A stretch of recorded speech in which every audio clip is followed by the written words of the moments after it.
네, 오늘 제목은 이제 부활의 증인이고요. 제가 까먹을까 봐 썼는데 이번 주일날 공동의회가 있습니다. 그래서 교구 모임은 없습니다. 네, 참고해 주시면 좋겠고요. 자, 부활의 증인 요한복음 20장 1절에서 18절 말씀.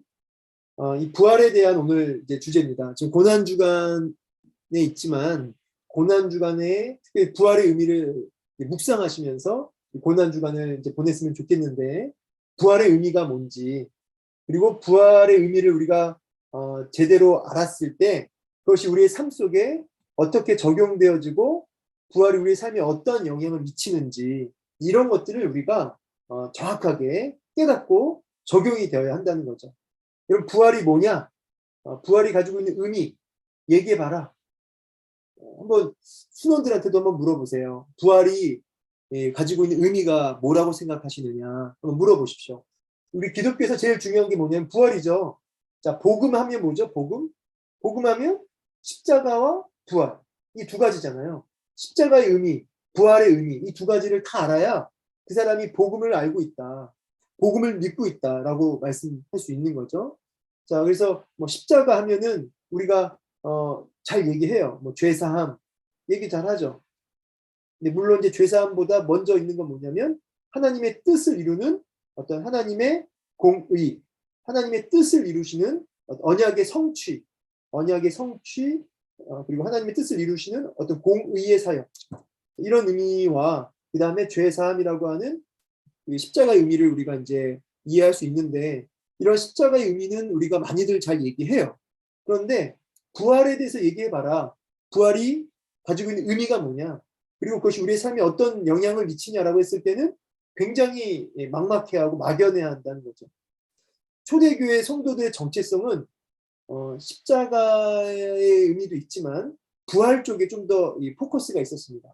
이 초대교회 고난이 많고 환난이 많고 낙심과 절망이 될 수밖에 없는 그런 환경 속에 있는 초대교회 성도들에게 그 시련과 환난과 고난을 뚫고 나아가게 하는 인내하며 나아가게 하는 소망 중에 나아가게 하는 힘 이게 뭐냐면 부활에 있었어요. 그래서 초대교회 성도들의 어떤 정체성 성도는 이런 사람들이구나 예수 믿는다는 것은 이런 거구나 라고 할 때 그 중심에는 뭐가 있었냐면 부활이 있었다는 거죠. 그러니까 부활을 빼고서는 기독교인을 얘기할 수 없었습니다. 근데 오늘날 이 부활이 뭐냐라고 했을 때 우리는 명확하게 대답을 할 수 없는 것은 아주 심각한 문제가 아닐 수 없는 거죠. 그래서 오늘 이 시간에 부활이 가지고 있는 의미에 대해서 그리고 그것이 우리의 삶 속에 어떻게 적용되어야 하는지 이런 부분을 이제 나누면 되겠다는 거죠. 그런 의미에서 시작할 때 부활이 얼마나 중요한지를 얘기해 주시면서 부활이 뭐냐 도대체 부활이 가지고 있는 의미에 대해서 얘기해봐라. 좀 한번 순원들하고 자유롭게 좀 토론을 해봤으면 좋겠다는 겁니다. 이제 제가 여기는 이제 부활의 의미와 구체적인 적용 이렇게 해놨습니다. 자, 이 부분을 좀 포커스로 나눠봤으면 좋겠고 나눔을 보겠습니다. 부활의 아침에 역설적으로 제자들은 죽음을 묵상하고 있습니다. 예수님이 이미 부활하셨는데도 제자들은 빈 무덤 주변을 서성이며 미련을 가지고 죽음의 흔적에 집착합니다. 그러니까 이제 빈 무덤이라고 하는 것은 예수님이 부활했다고 하는 아주 중요한 증거가 되는데 빈 무덤, 예수가 부활했다라고 하는 증거가 되는 이 빈 무덤을 보고 소망을 갖는 게 아니라 죽음의 흔적에 집착하면서 계속 절망이 있는 거죠. 예수님의 부활은 모든 절망과 죽음을 이기는 능력이 있다. 예수님의 제자는 죽음의 한계에 갇혀서 절망하는 존재가 아니다. 참된 제자는 부활을 체험하고 그것을 반대히 전해야 할 증인이다. 그래서 부활하신 예수님은 제자들을 만나 주셔서 부활의 의미를 이제 깨닫게 하셨다. 이제 이런 게 이제 우리 시작할 때 이제 서론입니다. 내용은 이제 결국 이겁니다. 빈 무덤이라고 하는 그리고 그 빈 무덤 안에 세마포가 잘 개켜 있고 정리되어 있다고 하는 이 모든 것들이 예수님이 부활하셨다라고 하는 이제 증거가 되는데 제자들이나 당시 사람들은 부활의 의미를 정확히 알지 못했어요. 그러니까 자기들의 한계에 딱 갇혀가지고 자기들의 어떤 상식에 딱 갇혀가지고 부활을 바라보니까 이해가 안 되는 거죠. 그러니까 자기 수준으로 예수님을 바라보니까 예수님이 이해가 안 되고 부활이 이해가 안 되는 거예요. 그러니까 신앙생활을 자기 수준에서 하면 안 되는 거죠. 자기 수준으로 예수님을 바라보면 안 돼요. 그래서 자기 한계 안에 갇혀서 부활의 의미를 바라보니까 이해가 안 됐다. 그 내용입니다. 자, 그래서 1번에 보면 예수님이 부활하셨는데도 제자들은 여전히 빈 무덤에 머물러 있습니다. 그래서 이제 1절부터 10절 빈 무덤에서 부활을 바라보지 못하고 이렇게 빈 무덤 앞에 절망하고 있는. 자, 그래서 마리아가 빈 무덤을 보고 무슨 생각했냐라고 했을 때 1절, 2절이죠. 안식 후 첫날 일찍이 아직 어두울 때에 막달라 마리아가 무덤에 와서 돌이 무덤에 옮겨진 것을 보고 시몬 베드로와 예수께서 사랑하시던 그 다른 제자에게 달려가서 말하되 사람들이 주님을 무덤에서 가져가 어디 두었는지 우리가 알지 못하겠다 하니. 자, 그러니까 누군가가 예수님의 시신을 가져갔다고, 도둑질 해갔다고 생각을 한 거죠. 그러니까 예수님이 살아생전에 내가 부활할 것이다를 끊임없이 말씀하셨죠. 미리 말씀하셨어요. 근데 그렇게 말씀하신 것을 기억하지 못하고 불신한 거죠. 일단 자신의 상식과 생각 안에 우리 예수님을 가둬두니까 부활에 대한 그 빈 무덤이 증거하고 있는데도 그것을 이해하지 못하고 깨닫지 못하고 누가 예수님 시신을 훔쳐갔다. 여러분 훔쳐갈 것 같으면 얼른 시신만 빼놓고 시신만 가져가고 그 자리는 엉망이 됐을 텐데 아까도 말씀드렸듯이 이렇게 예수님을 싸고 있었던 뭐 세마포 옷이나 이런 모든 것들이 잘 정리정돈되어 있거든요. 이런 거는 누가 도둑질 해갈 수가 없는 거죠. 또 만약에 누군가가 도둑질 해간다고 했을 때도 그 로마 군인들이 또 그렇게 그 앞에 경비병들이 이렇게 지키고 있잖아요. 경비병들이. 그러니까 이제 사실은 그걸 뚫고 목숨 걸고 그걸 훔쳐갈 수 있는 그런 사람들도 없을 뿐더러 만약에 제자들이 몰래 훔쳐갔다라고 했을 때는 여러분 그것도 이제 목숨 걸어야 되는 거죠. 예. 그것도 앞뒤가 안 맞는 거죠. 예. 여러 가지로 이게 분명히 빈 무덤이 예수님이 살아계셨다. 정말 성경대로 부활하셨다라고 하는 것을 증명해 주는데도 이제 제자들과 여인들이 그걸 깨닫지 못하고 있습니다. 그래서 시신을 가져갔다라고밖에 생각을 못한 거예요. 자, 예수님의 부활을 확인하기 위해서 무덤에 찾아간 것이 아니고 예수님 시신에 향품 바르기 위해 찾아간 거죠. 이 여인들도. 그러니까 이 무덤에 간 이유가 뭐라고요? 예수님의 그 부활을 믿어서가 아니라 향품 바르기 위해서 갔다.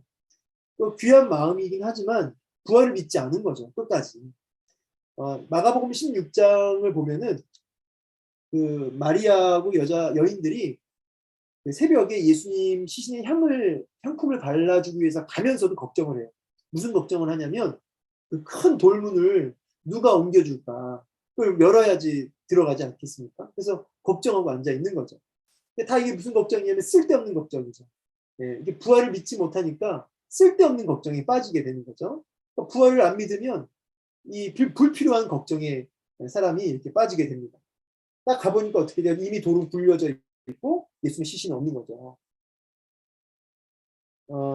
그래서 예수님이 사랑하시던 다른 제자가 빈 무덤을 확인하죠. 이 다른 제자는 누구냐면 이 요한복음을 쓴 요한이죠. 예.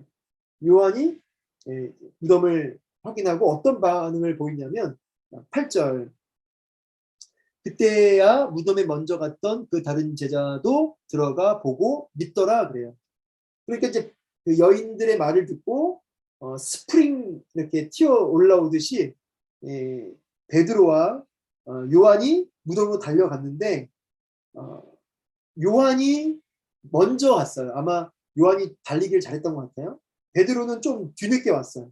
근데 요한은 뭐 학자들이 하는 말이 굉장히 꼼꼼하고 이렇게 조심스럽고 신중하다 그래요. 그러니까 무덤에 바로 들어가지 않고 살펴보고 있는데 베드로는 성격이 이제 굉장히 막 고민하고 이런 게 아니라 행동파잖아요. 그러니까 먼저 온 거는 요한인데 그냥 무덤으로 그냥 바로 직행한 사람은 베드로예요. 그래서 먼저 들어가는 사람은 베드로예요. 그래서 시몬 베드로가 먼저 들어가고 먼저 도착했었던 요한이 이제 뒤따라서 무덤에 들어갑니다. 그리고 들어가서 빈 무덤을 보고 어때요? 믿었다. 믿었다. 요한은 믿었다는 거죠. 9절. 그들은 성경에 그가 죽은 자 가운데서 다시 살아나야 하리라 하신 말씀을 아직 알지 못하더라. 그러니까 정확하게 깨닫지는 못했지만 이제 그 주님의 부활에 대해서 아주 명확하진 않지만 이제 믿음이 그 안에 이제 일어난 것이죠. 부활에 증거해가지고 여기 세마포가 그대로 놓여 있고 머리에 쌌던 수건은 세마포가 잘 분리되어 있는 이런 걸 보면서 이제 일부 부활에 대한 믿음이 이제 들어간 겁니다. 자, 예수님이 사랑하시던 제자의 믿음에는 어떤 한계가 있었습니까? 9절과 10절 아까 읽었지만 정확하게 그 부활이 어떤 의미인지는 알지 못했던 거죠. 분명히 살아나셨다는 것은 알겠어요. 근데 그 부활이 구약에 예언된 어떤 성취로서 하나님의 언약의 성취로서 예수님이 하나님의 아들이심을 확증한 그리고 언약을 성취한 그런 의미에서의 그 구원의 의미로서의 부활을 이해하지 못했죠. 그냥 단순히 예수님이 살아나셨다라는 그런 정도로만 이해했지 바로 예수님이 바로 하나님이시다. 예수님이 바로 그 언약의 성취자시다. 하나님이시다. 라고 하는 부활의 의미를 정확하게 깨닫지는 못했다는 것이죠. 그래서 여기 보충 설명이 보면 참된 믿음이라고 했을 때는 이 부활이라고 하는 것, 이 부활이라고 하는 이 개념이 성경 안에서 확인돼야 된다는 거죠. 그러니까 이 부활 신앙이 성경 안에서 확인되어지고 또 이 부활을 경험하고 그렇죠? 그래서 이 부활과 하나님의 말씀이 서로 이렇게 보충 관계에 있어야 돼요. 그래서 여러분 이 부활이라고 하는 말씀, 이 놀라운 기적의 역사가 그냥 부활했네가 아니라 말씀 안에서 확인되어지고 그리고 경험되어지고 확증되어지고 그래서 이렇게 확인해야 된다는 거죠. 성경을 통해서. 그때 비로소 참된 믿음으로 나아갈 수 있다. 이 부분은 이제 나중에 좀 제가 마지막에 좀 더 보충 설명할게요. 그래서 이제 예수님 이미 부활하셨는데 나눔이에요. 1번. 사람들은 여전히 예수님을 무덤에서 찾으려고 합니다. 빈 무덤에서 애써 죽음의 흔적을 찾는 것이 아니라 삶 속에서 부활을 묵상하는 믿음이 되어야 합니다. 예수님의 부활이 내 삶에서 어떤 의미를 지니고 있는지 그리고 내 삶에 어떤 영향력을 주고 있는지를 나눠봅시다. 이런 질문이죠. 그래서 부활이 내 삶에 어떤 영향을 미치고 있는지를 한번 나눠보라. 자, 그럼 이제 부활의 의미를 알아야겠죠? 부활이 가지고 있는 의미가 뭡니까? 성경 안에서 확증했을 때, 성경을 통해서 부활을 바라볼 때, 부활이 가지고 있는 진짜 의미가 뭐예요? 혹시 부활의 의미, 제가 이거 설명을 했었거든요, 몇 번. 지금 제가 부활주의를 몇 번 맞이하잖아요, 지금 이 충영 때에 와서. 이제 2년 차, 이제 3년 차인데, 제가 우리 11구구만 했잖아요, 그죠? 그럼 제가 부활에 대한 이야기를, 의미를 지금 똑같은 이야기를 지금 몇 번 한 걸로 기억하는데, 아마 지금 여기 있는 일꾼들도 기억을 하실 분도 있습니다. 제가 이 부활의 의미에 대해서, 성경에서 부활의 의미를 어떻게 조명하고 있죠? 혹시 손 들고 누가 얘기를, 시간이 없으니까 그냥 제가 얘기를 하자면, 자, 부활의 의미는 성경 안에서 크게 세 가지로 확인이 돼요. 첫 번째는 뭐냐면 예수님이 참 하나님이심을 확증하는 사건이죠. 사망의 권세, 죽음의 권세에 모든 인간은 죄의 삭은 사망으로 모든 인간은 이제 죄인으로서 다 죽게 되는 겁니다. 근데 예수님이 부활하셨다는 건 뭐예요? 예수님이 부활하셨다는 건 뭘 의미하죠? 그가 참 하나님 되심을 확증하신 사건입니다. 그래서 죽고 끝났으면 예수님은 하나님이 아니신 거죠. 죽고 끝났으면 그도 뭐 성인 중에 뭐 공자, 맹자, 부타 여러 성인들 그냥 죽고 끝나면 소망 그 아무것도 아닌 거예요. 가짜인 거죠. 사기꾼인 거죠. 예수님은 그야말로 희대의 사기꾼이었던 거죠. 그런데 부활하심을 통해서 그리고 일시 500의 형제에게 보이시고 그리고 이렇게 이제 제자들에게 다 나타나서 자기를 보여주셨잖아요. 부활의 주님이. 그러니까 부활을 통해서 예수님이 진짜 살아생전 말씀에 오셨던 대로 그가 하나님이심을 하나님의 아들이심을 확증하신 사건이 뭐다? 부활이다. 두 번째, 부활의 의미가 뭐냐면 예수님의 십자가 제사를 하나님이 받으셨다라고 하는. 제가 이거 2번 설명할 때 그 대속죄를 얘기한 적 있죠. 그러니까 이제 뭐냐면 이렇게 여기가 이제 지성소고 여기가 여기가 이제 휘장이고 여기가 이제 성소잖아요. 그러면 대제사장이 이렇게 한번 이게 들어갈 때 이제 피를 이제 희생 제물을 가지고 그리고 이제 정결하게 하고 들어가잖아요. 대제사장이. 근데 대제사장이 이제 들어가서 지성소 안으로 들어간단 말이에요. 근데 이때 대제사장이 죽으면 어떻게 되는 거죠? 이 제사를 하나님이 받으셨다, 안 받으셨다? 안 받으셨다가 되는 거예요. 근데 대제사장이 죽지 않고 이 지성소 안에서 살아나오면 어떻게 되는 거죠? 하나님이 이 제사를 받으셨다는 거죠. 받으셨다. 희생 제사를 받으셨다는 거죠. 하나님이 이 제사를 연락하셨다. 이제 죄가 용서되었다. 죄가 사함 받았다라고 하는 어떤 확증이 되는 겁니다. 이 제사를 받으셨다 이 말은.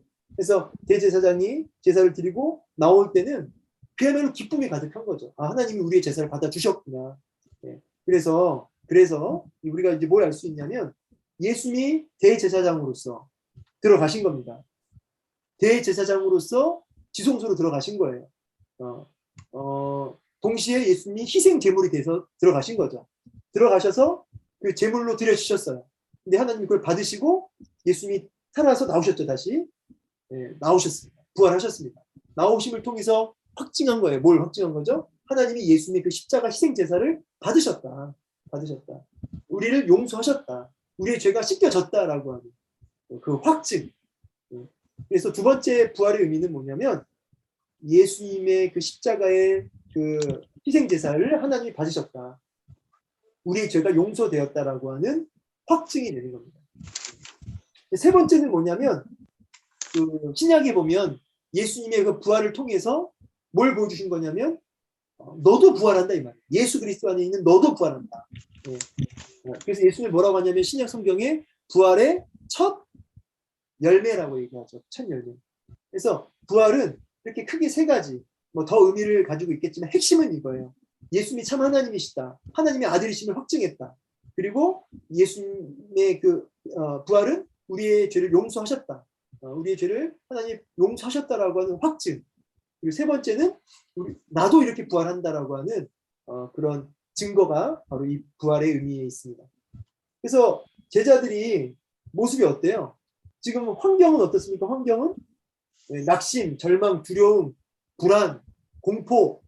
그런데 제자들은 담대하죠. 기쁨이 가득하죠. 낙심에 빠져 있지 않죠. 왜요? 내가 붙들고 있는 그분이 하나님이심을 확증이 되었고 증거가 분명하고 내 죄가 용서받았다는 게 분명해졌고 나도 이제 부활한다라는 것이 분명해졌으니까 어떻게 돼요? 기쁨이 넘치죠. 소망이 넘치죠. 얼마든지 인내할 수 있죠. 그래서 증인의 삶을 담대하게 감당할 수 있는 겁니다. 그래서 자 부활의 의미를 알게 되고 깨닫게 되면 어떻게 되느냐? 한마디로 이렇게 얘기할 수 있어요. 죽을 수 있다. 부활을 믿으면 어떻게 된다고요? 죽을 수 있는 거죠. 왜요? 부활이 있으니까. 부활을 통해서 나도 부활하게 되고 하나님이 나의 죄를 용서하셨고 참 내가 붙드는 그분이 참 하나님이시고 부활을 통해서 면류관이 있고 그러니까 어떻게 돼요? 나는 날마다 죽노라. 그게 가능해지는 것이죠. 소망이 넘치고 기쁨으로 인내할 수 있는 것이죠. 이게 부활의 의미를 잘 알고 믿고 깨달은 자의 모습입니다. 그러니까 증인의 삶을 마른 수건 물자 내듯이 하는 게 아니라 넉넉히 기쁨으로 감당할 수 있는 것이죠. 이게 부활의 의미와 그 적용점입니다. 그래서 이 부분에 대해서 나누면서 여러분 이제 그런 얘기를 하면 좋겠습니다. 우리 순원들이랑 내 삶에 낙심된 상황이 있고 좀 마음에 눌리는 상황이 있는데 그 상황 속에서 부활이 가지고 있는 의미가 정말 믿어지는지 그리고 그 부활에 대한 소망을 가지고 오히려 인내하며 기쁨 가운데 나아가는지 이런 부분에 대해서 좀 서로 점검하고 이렇게 권면할 수 있었으면 좋겠습니다. 부활하신 예수님이 절망하는 마리아 앞에 나타나셨고요. 마리아가 울고 있습니다. 그때 마리아의 그 울고 있는 이유는 뭐냐면 죽음의 한계에 갇혀있기 때문입니다. 이 말은 부활하신 주님이 옆에 있거든요. 근데 마리아가 자기의 어떤 한계에 갇혀 있고 죽음의 한계에 갇혀 있으니까 부활의 의미를 이해하지 못하니까 분별력, 그러니까 예수를 알아보지 못해요. 옆에 있는데도. 이처럼 사람이 문제에 함몰되어 있으면 어떻게 된다고요? 부활의 주님을 경험하지 못해요. 깨닫지 못해요. 분별력을 잃어버려요. 그래서 문제에 함몰되지 말고 부활의 주님을 바라봐라. 이런 메시지가 있는 거죠. 자, 우리의 모습은 어떠냐? 부활의 주님이 있는데도 여전히 슬픔 속에 있는 이유는 문제를 바라보고 있기 때문에. 그러니까 문제를 바라보고 있는 게 문제예요. 우리의 눈이 주님께로, 부활의 주님께로 향할 때 소망이 넘친다는 거죠. 부활하신 예수님을 알아본 마리아가 취한 행동은 무엇이냐?